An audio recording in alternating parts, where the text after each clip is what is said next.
Hello नमस्कार दोस्तों, मैं अजीत भवन प्रथमा क्लासेस की यूट्यूब चैनल में आप सभी का स्वागत है। जैसा कि हम लोग पिछले वाले लेक्चर में वीडियो में हम लोग डाइजेस्टिव सिस्टम के बारे में पढ़े थे। डाइजेस्टिव सिस्टम के बारे में हम बताए थे और डाइजेस्टिव सिस्टम के दो पार्ट हैं, एक एलिमेंट्री कैनाल है, दूसरा डाइजेस्टिव ग्लैंड। इसको हम लोग क्या बोलते हैं, एलिमेंट्री कैनाल और डाइजेस्टिव ग्लैंड। इसको हिंदी में हम लोग बोलते हैं आहार नाल और पाचक ग्रंथियाँ। डाइजेस्टिव सिस्टम के दो पार्ट हैं, एलिमेंट्री कैनाल और डाइजेस्टिव ग्लैंड। एलिमेंट्री कैनाल के बारे में हमने आप लोगों को माउथ से लेकर के एनस तक बताया था कि माउथ से लेकर के एनस के बीच में कौन कौन से पार्ट आते हैं, जैसे कि आपका बकल कैविटी हो गया, oral cavity, oesophagus, stomach, small intestine, large intestine. Small intestine का पार्ट भी हमने बताया था duodenum, jejunum, ileum. Large intestine का पार्ट हमने सीकम बताया था, कोलन बताया था, रेक्टम बताया था और एनस बताया था। यानी एलिमेंट्री कैनाल वाले पार्ट को हम पढ़ा रहे थे, उसमें कुछ पार्ट बता भी दिए थे और कुछ बचा हुआ था। तो डाइजेस्टिव सिस्टम के दो भाग है, एलिमेंट्री कैनाल और डाइजेस्टिव सिस्टम है। इसमें डाइजेस्टिव सिस्टम एलिमेंट्री कैनाल और दूसरा डाइजेस्टिव ग्लैंड है।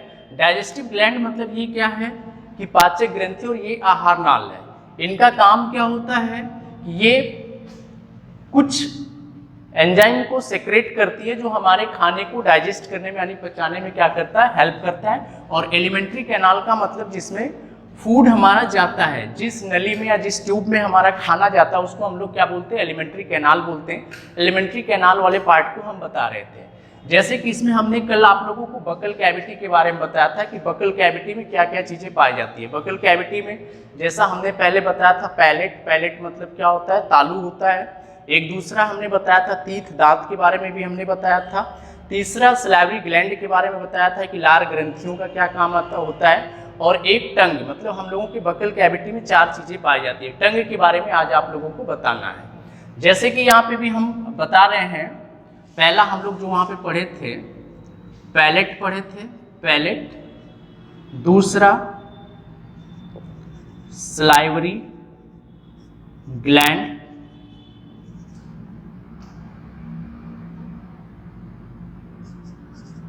टीथ और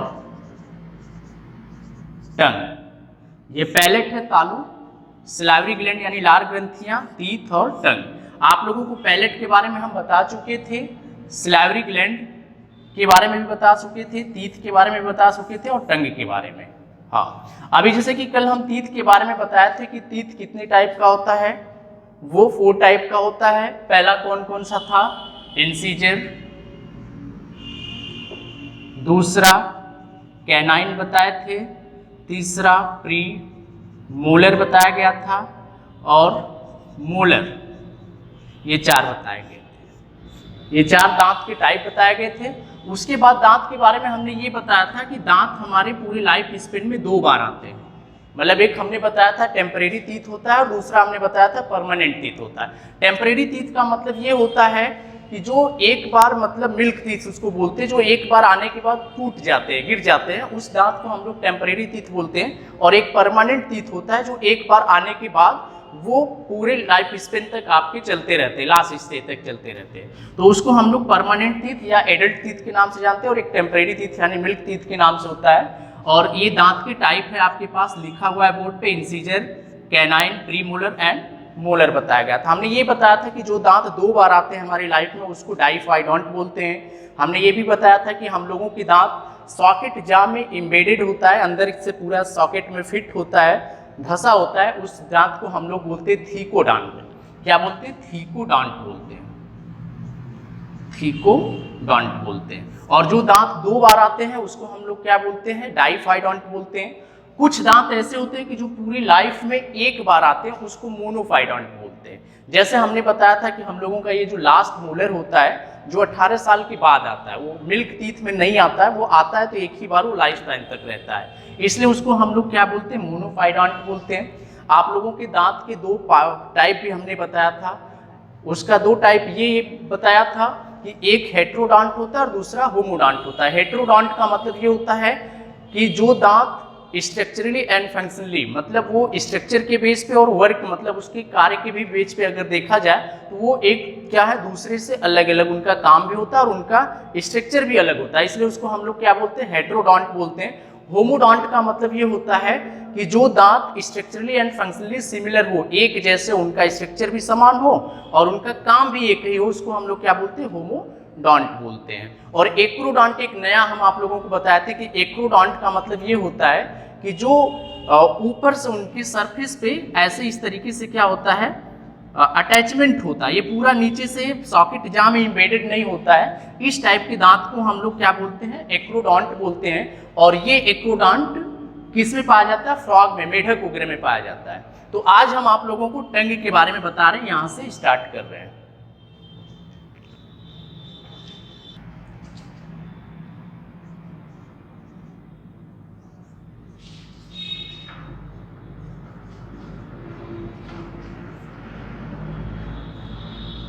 ये टंग,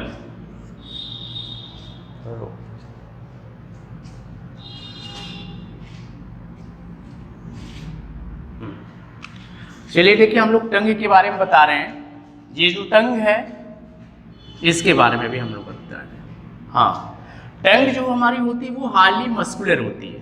क्या होती है, हाईली मस्कुलर होती है। हाईली मस्कुलर होती है। इसके आगे का जो पार्ट है ये वाला, ये फ्रीली मूवमेंट होता है। आगे हम अपने जीभ को जैसे चाहें वैसे फोल्ड कर सकते हैं, जीभ को हाँ फोल्ड कर सकते हैं। और ये जो पीछे वाला जो पार्ट होता है वो मूव नहीं कर सकते, ये नॉन मूवेबल पार्ट होता है, नॉन मूवेबल पार्ट होता है। और ये जो हमारी टंग होती है ये क्या होती है, आगे का जो इंटीरियर पार्ट हम बोल सकते हैं कि ये टंग का जो इंटीरियर पार्ट है ये हमारा कैसा होता है, फ्रीली मूवेबल होता है। और ये जो पोस्टीरियर पार्ट है ये नॉन मूवेबल पार्ट होता है। इसमें देखिए क्या क्या पाए जाते हैं, ये जो ऊपर वी शेप में दिखाई दे रहा है, जो उल्टे वी शेप में दिखाई दे रहा है, इसका नाम है सर्कमवैलेंट। ये सब टेस्ट बर्ड है जो हमारे टंग पे पाए जाते हैं। और दूसरा क्या है, फोलिएट फॉर्म होता है। सर्कमवैलेंट है, फोलिएट फॉर्म है, फंजी फॉर्म। ये फंजी फॉर्म देख रहे हैं कि कभी कभी आप लोग देखते हैं कि हम लोगों की टंग पे रेड रेड स्पॉट दाने की तरह दिखाई देता है, इतने बड़े बड़े रेड रेड डॉटेड स्पॉटेड दिखाई देता है, जिसको हम लोग फंजी फॉर्म बोलते हैं। फंजी फॉर्म मतलब ये लाइक का फंजाई होते हैं, दिखाई देते हैं मशरूम की तरह। और ये आप जो हो गया ये क्या है, फिलीफॉर्म्स। फिलामेंट मतलब क्या होता है, धागे की तरह है। कभी कभी टंग पे देखेंगे पतली पतली धागे नुमा संरचनाएं होती है, उसको हम लोग क्या बोलते हैं, फिलीफॉर्म्स बोलते हैं। फंजी फॉर्म्स ये रेड जो होते हैं, रेड रेड स्पॉट होते हैं। ये साइड में जो लगा है इसको हम लोग क्या बोलते हैं, फोलिएट फॉर्म बोलते हैं। और ये जो हमारा है ये सर्कमवैलेंट है, सर्कमवैलेंट है। हमने पहली चीजें बताया कि हमारी जो टंग होती है इसका इंटीरियर पार्ट कहता है वो फ्रीली मूवेबल होता है, और ये क्या होता है, नॉन मूवेबल पार्ट होते हैं। दूसरी चीज है कि हमारी टंग जो है वो हाईली मस्कुलर है, हाईली मस्कुलर है। इसमें दो टाइप की मसल्स पाई जाती है, इंट्रिंसिक मसल और एक्सट्रिंसिक मसल। दो टाइप की मसल पाई जाती है, इंट्रिंसिक मसल्स और एक्सट्रिंसिक मसल्स। इनके ये जो टेस्ट बर्ड है इनका काम क्या है मैं बता दूं, ये जो पीछे वाला पार्ट होता है इसका टंग के पोस्टीरियर पार्ट पे ये देख रहे हैं पीछे वाला, ये बीटर बताने का काम करता है। बीटर मतलब कि कड़वा या तीखा वगैरह। ये साइड में जो हमारा होता है ये सावर, सावर मतलब खट्टा के लिए। और ये आगे का जो इंटीरियर पार्ट होता है स्वीट के लिए होता है, मीठा के लिए। तो आप लोग इसको ध्यान रखिएगा कि जो हमारे टंग के ये जो पीछे वाले पार्ट है, ये पोस्टीरियर पार्ट में जो दिखाई दे रहा है, ये हमारा हमेशा किस लिए रिस्पॉन्सिबल होता है, ये टेस्ट बर्ड का काम हम बता रहे हैं। टेस्ट बर्ड में ये जो पीछे है ये कैसा काम करता है, बीटर के लिए। ये दोनों साइड में जो होता है वो सावर के लिए होता है, और आगे जो होता है वो स्वीट के लिए होता है, मीठा के लिए। और बीच में साल्ट के लिए होता है, ये बीच में साल्ट के लिए होता है, हाँ, और ये स्वीट होता है। तो ये चीजें ध्यान रखेंगे कि बीच में हमारा, फिर से एक बार बता रहे, साल्ट के लिए है, बीटर के लिए, सावर यानी खट्टे के लिए, और स्वीट मतलब मीठे के लिए है, इनका काम है। टंग का रोल अगर हम देखेंगे कि हमारे जीभ का काम क्या होता है, तो सबसे बड़ा काम, पहले काम तो ये होता है कि ये हमारा क्या करती है, टेस्ट का काम करती है, टेस्ट डिटेक्शन का काम करती है कि हमारे बॉडी में ये हम लोग किसी भी चीज़ों को खाते तो टेस्ट बताने का काम करती है। एक चीज़ और भी बता रहे हैं कि टेस्ट के साथ साथ ये टूथ ब्रश का भी काम करती है। कभी कभी खाना खाते हुए अगर हम लोगों के दांते में हम लोगों के दांतों में कोई खाने का पार्टिकल वगैरह अगर कहीं पे फंस जाता है तो उसको जीभ से हम क्या करते हैं, निकालने का काम करते, साफ करते, यानी ये टूथ ब्रश का भी काम करती है। दूसरी चीज से कि स्पीकिंग में भी हेल्प करती है। टंग जो वो है हमारी स्पीकिंग में भी हेल्प करती है, बोलने में भी सहायक होती है, दांत को साफ भी करती है। टेस्ट बर्ड मतलब कि ये टेस्ट को भी बताने का काम करती है। इसको एक देखा जाए डॉग के केस में, डॉग कुत्तों के केस में, तो वो उनके बॉडी टेम्परेचर को रेगुलेट करती है। डॉग के केस में हम कुत्ते के लिए बता रहे हैं कि डॉग में जो टंग होती है उसका जो रोल होता है वो उनके बॉडी टेम्परेचर को क्या करती है, रेगुलेट करती है। और अगर हम देखेंगे कि रेप्टाइल वगैरह या अनदर ऑर्गेनिज्म जैसे फ्रॉग वगैरह के केस में अगर देखा जाए तो टंग का काम होता है कि capture of prey,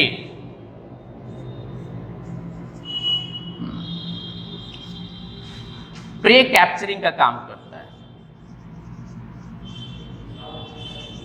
prey capturing का काम का मतलब ये होता है कि ये शिकार को पकड़ने में हेल्प करती है। हाँ, प्रे मतलब क्या होता है, शिकार। ये प्रे को क्या करती है, पकड़ने में हेल्प करती है। जैसे ये किस में हो गया, फ्रॉग वगैरह में हो गया, अनदर रेप्टाइल वगैरह में, अदर एनिमल में हो गया।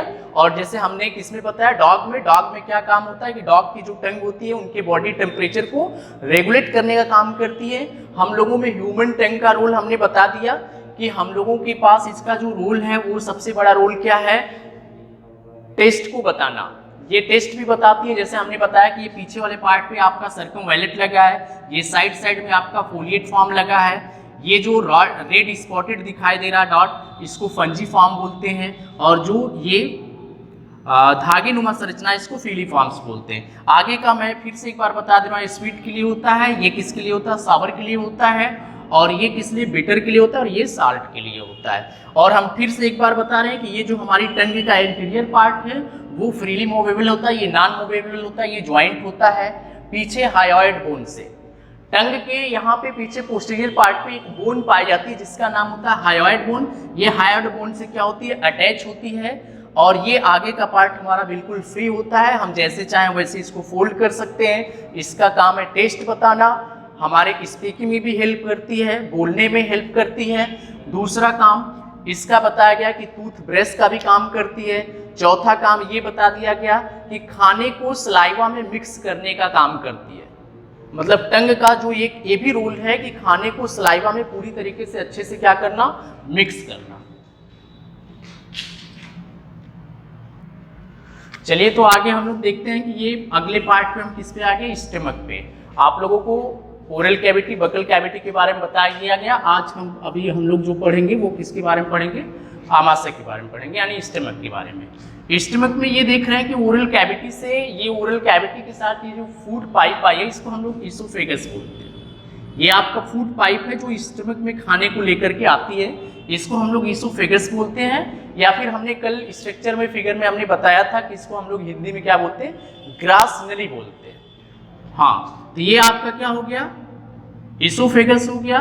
स्टमक के कितने पार्ट हैं, 3 पार्ट हैं। आपका पहला देख लें, कार्डियक है, दूसरा फंडस है, ये स्टमक बॉडी, और ये आपका पाइलोरस है। स्टमक के 3 पार्ट है, हम यहाँ पे लिख दे रहे हैं, कार्डियक, फंडिक और पाइलोरस। ये स्टमक के कितने पार्ट हैं, 3 पार्ट है। कार्डियक है, फंडिक है और पाइलोरस है, 3 पार्ट है। एक चीज और है कि हम लोगों के स्टमक वॉल में, यानी स्टमक की जो वॉल है, ये दीवार है, इसमें क्या पाई जाती है, गैस्ट्रिक ग्लैंड पाई जाती है। गैस्ट्रिक ग्लैंड मतलब इसको हिंदी में हम लोग बोलते हैं जठर ग्रंथि। बातें समझ में आ रही है, एक बार फिर से देखिए। स्टमक है, स्टमक के साथ ये जो ट्यूब लगी है इसको हम लोग इसोफेगस बोलते हैं, यानी आहार नली। ये खाने को फूड पाइप होती है, खाने को कहाँ लाता है, स्टमक में लाता है। हमारे स्टमक के कितने पार्ट हैं, 3 पार्ट है, कार्डियक है, फंडिक है, स्टमक बॉडी ये आपको दिखाई दे रही है, ये पाइलोरस है। ये पाइलोरस का ये वाला जो पार्ट देख रहे हैं कि ये जो आया है, ये किसमें इंटर किया है, ओपन किया है, ये स्मॉल इंटेस्टाइन में, यानी छोटी आंत में ओपन किया है। इसका नाम होता है ड्यूडेनम। क्या नाम होता है, ड्यूडेनम। ये ड्यूडेनम स्मॉल इंटेस्टाइन का पार्ट है। तो स्टमक के कितने पार्ट हो गए, कार्डियक, फंडिक और पाइलोरस हो गया। एक चीज हमने यहाँ पे बताया कि हम लोगों के स्टमक के वॉल में, यानी ये आमाशय की जो दीवार है, भित्ति है, इसमें क्या पाई जाती है? गैस्ट्रिक ग्लैंड पाई जाती है।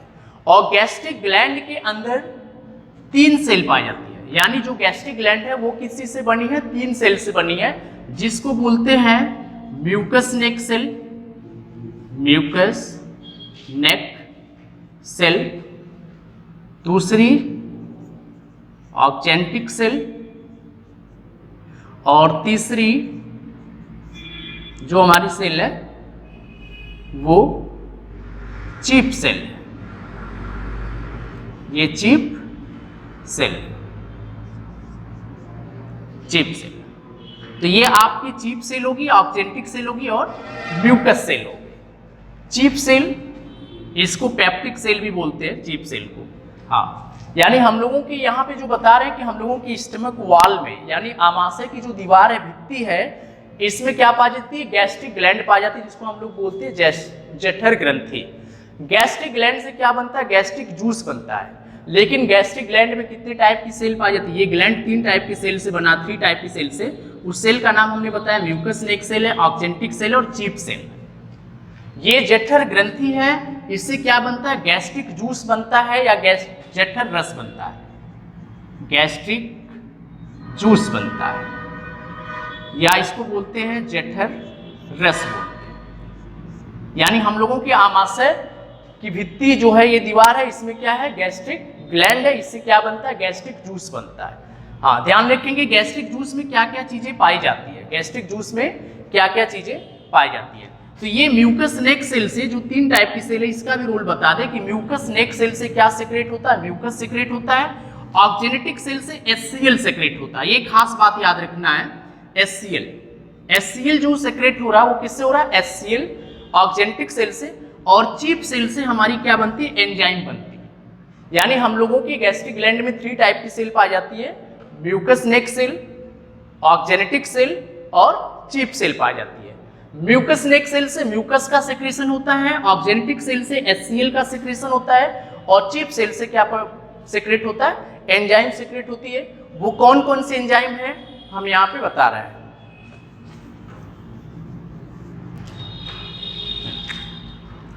पहले यहां पे म्यूकस हो गया, HCl हो गया, और तीसरा क्या हो गया?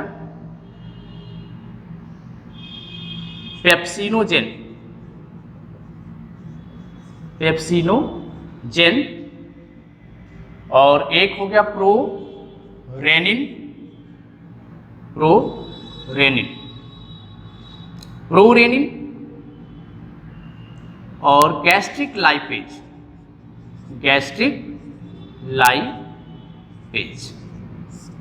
ये चीज है। म्यूकस जो सेक्रेट हो रहा है वो म्यूकस नेक सेल से सेक्रेट हो रहा है, HCl किससे सेक्रेट हो रहा है? ऑक्जेनेटिक सेल से, और चीप सेल से। ये 3 एंजाइम बनती है। 3 एंजाइम कौन कौन सी बनती है? पेप्सिनोजेन बनता है, प्रोरेनिन बनता है, और गैस्ट्रिक लाइपेज बनता है। यानी ये चीजें याद रखना है कि हम लोगों के गैस्ट्रिक ग्लैंड कहाँ पाई जाती है? स्टमक में पाई जाती है। स्टमक में कौन कौन सी एंजाइम बनती है? HCl बनता है, प्लस 3 एंजाइम बनती है, पेप्सिनोजेन, प्रोरेनिन और गैस्ट्रिक लाइपेज बनता है। तो पहले हम HCl का रोल बता दें कि HCl का रोल क्या होता है। यानी हम लोगों की बॉडी में जो HCl बनता है, HCl का काम क्या होता है? HCl सबसे पहले इसका काम ये होता है कि ये हार्मफुल बैक्टीरिया को किल करता है।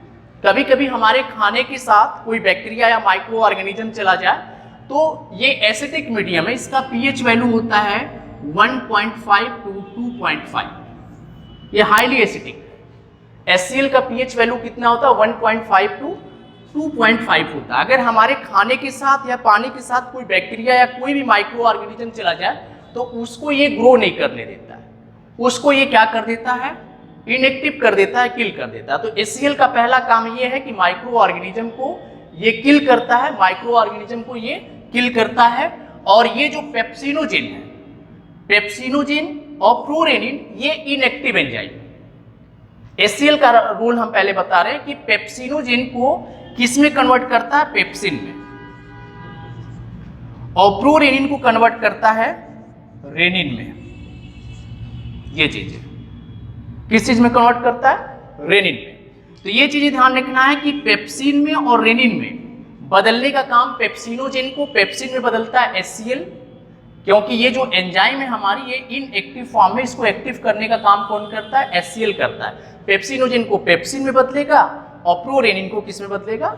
रेनिन में बदलेगा। और ये गैस्ट्रिक लाइपेज जो है ये एक्टिव फॉर्म में है, गैस्ट्रिक लाइपेज जो है। तो HCl का रोल आप लोगों को समझ में आ गया। HCl का पहला काम ये है कि ये हार्मफुल बैक्टीरिया को किल करता है, माइक्रो ऑर्गेनिज्म को ग्रो नहीं करने देता।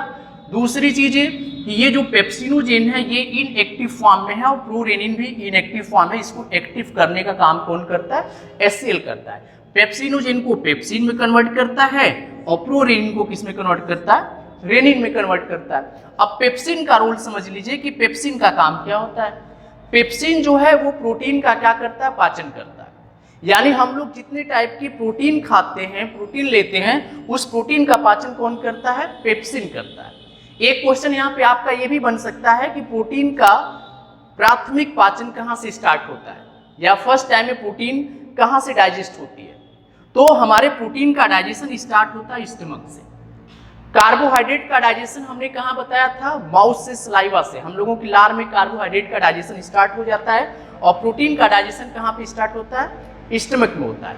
एक खास बात और याद रखना है कि हम लोगों के स्टमक में कार्बोहाइड्रेट का डाइजेशन नहीं होता है। कार्बोहाइड्रेट का डाइजेशन नहीं होता। स्टमक में किन किन चीजों का डाइजेशन होता है? इसमें जो मुख्य चीजें हैं वो प्रोटीन का और दूसरा लिपिड का। जितनी भी हम लोग फैटी चीजें खाते हैं, ऑयली चीजें खाते हैं, उसको गैस्ट्रिक लाइपेज वगैरह यूज किया जाता है वहां पे डाइजेस्ट करने के लिए। तो पहले हम लोग यहाँ पे समझ लें कि जो पेप्सिन है ये प्रोटीन के लिए होता है। जैसे यहाँ पे हम बता रहे हैं ये प्रोटीन है, इसको पेप्सिन कन्वर्ट कर देगा।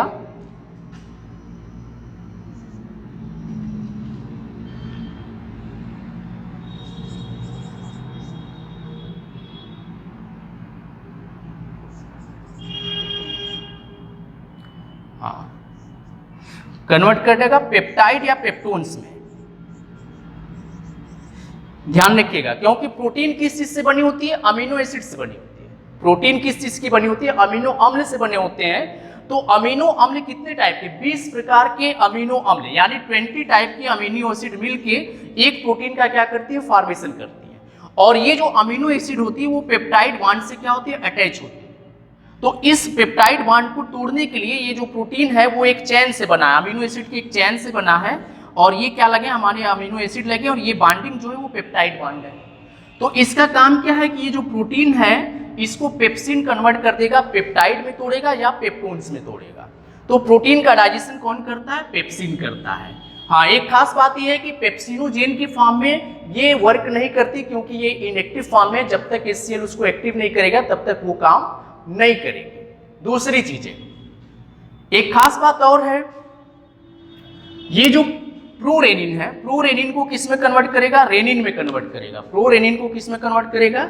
रेनिन में कन्वर्ट करेगा। और रेनिन क्या होता है? केसिन प्रोटीन के लिए होता है। किसके लिए होता है? केसिन प्रोटीन के लिए होता है। हाँ, ये केसिन प्रोटीन के लिए होता है। तो जो केसिन प्रोटीन होती है ये specially act on milk protein. ये हमारी जनरल जितनी भी प्रोटीन है, और रेनिन किसके लिए है? मिल्क प्रोटीन के लिए। जैसे ये ध्यान रखिएगा कि हम लोगों के केस में ये इनएक्टिव फॉर्म में होती है, लेकिन चाइल्ड के केस में, बच्चों के केस में बता रहे हैं कि ये रेनिन जो होता है वो एक्टिव में होता है। कभी कभी कुछ बच्चों में रेनिन का मात्रा बहुत कम बनता है, जिसलिए उनको दूध का डाइजेशन, मतलब कि कभी कभी दूध में जो केसिन प्रोटीन होती है वो डाइजेस्ट नहीं होता है। दूध पिलाने वगैरह पे उल्टी वगैरह कर देते हैं। तो इस तरह की कंडीशन जो ये हो रही है हमारी क्या है? केसिन प्रोटीन के लिए रिस्पॉन्सिबल कौन है? प्रोरेनिन कन्वर्ट हो गया रेनिन में, और ये पेप्सिनोजेन कन्वर्ट हो गया पेप्सिन में। तो ध्यान रखेंगे पेप्सिन जो होती है वो नॉर्मल प्रोटीन के लिए होती है। प्रोटीन को पेप्सिन बदलेगा पेप्टाइड में या पेप्टोन में बदलेगा। और ये किस में होगा? रेनिन जो होगा वो केसिन प्रोटीन को बदलेगा पैराकेसिन में। मैं लिख दे रहा हूं पैराकेसिन में, और पैराकेसिन से फिर उसको पेप्सिन बदल देगा प्रोटीन में। इस तरीके से ये काम करेंगे। तो ये हो गया। और गैस्ट्रिक लाइपेज किस लिए होता है? लिपिड के लिए होता है। ये भी चीजें ध्यान रखेंगे। लिपिड जितनी भी ऑयली चीजें खाते हैं उसके लिए, डाइजेशन के लिए रोल करता है, ये लिपिड होता है। इसको हम लोग क्या बोलते हैं? गैस्ट्रिक लाइपेज होता है। तो नाम से ही पता चल रहा है गैस्ट्रिक लाइपेज मतलब ये गैस्ट्रिक ग्लैंड से बनता है। ये प्रोरेनिन किस लिए है? ये रेनिन में कन्वर्ट होगा, पेप्सिनोजन पेप्सिन में कन्वर्ट होगा। ये स्पेशली किस लिए होती है? प्रोटीन के लिए, जनरल प्रोटीन के लिए। और रेनिन किस लिए होता है? मिल्क प्रोटीन के लिए होता है। अब तो अगले लेक्चर में हम लोग, अभी इस टॉपिक को, हमारा स्टमक कंप्लीट हो गया है। स्टमक के बारे में हम सारी चीजें बता चुके हैं कि क्या क्या चीजें पाई जाती है। अब अगले लेक्चर में, वीडियो में हम लोग पढ़ेंगे आप लोगों का डाइजेस्टिव सिस्टम का नेक्स्ट पार्ट। आप लोगों को हम क्या बताएंगे? लीवर बताएंगे। लीवर के बारे में हम लोग अगले लेक्चर में, अगले वीडियो में देखेंगे। और यहाँ पे इस टॉपिक को हम खत्म करते हैं। और ये जो प्रीवियस वीडियो हमने कल बनाया था, अपलोड किया था, प्रीवियस वीडियो को पहले आप लोग लेक्चर को देखेंगे, उसके बाद दूसरा लेक्चर देखेंगे, तब ज़्यादा बेहतर समझ में आएगा। उसको देखिएगा तब इसको देखिएगा। और ये टॉपिक यहीं पे ख़त्म होती है। आप लोग उसको लाइक शेयर करिएगा और कमेंट बॉक्स में बताइएगा आप लोगों को जो भी दिक्कत होगी, परेशानी होगी, इंग्लिश टर्म में या फिर हिंदी टर्म में, जो भी आपको चाहिए उसको हम क्या करेंगे? रिप्लाई करके उसको बताएंगे। ठीक है, धन्यवाद।